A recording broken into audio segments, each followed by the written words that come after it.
Makanya menurut para alim ulama andre guru tak ya komelau kirpung Allah Ta'ala minta 3 ini. Apa itu? Yang pertama minta kepada Allah agar selalu diberikan kesehatan. Nah sabat namo maga bateta meloki beribadah, meloki jokka masjid tapi kesehatan terganggu, tidak mungkin bisa terjadi. Betul? Yang kedua minta kepada Allah agar selalu diberikan kesempatan.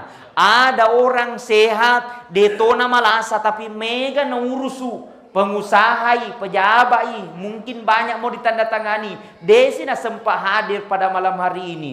Jadi yang kedua adalah kesempatan. Yang ketiga, minta kepada Allah agar selalu diberikan hidayah. Ada orang tanya to pejabat, ada orang detona malasa, tapi faktor kutu memang metoi. Maka dia sempat hadir yewennya.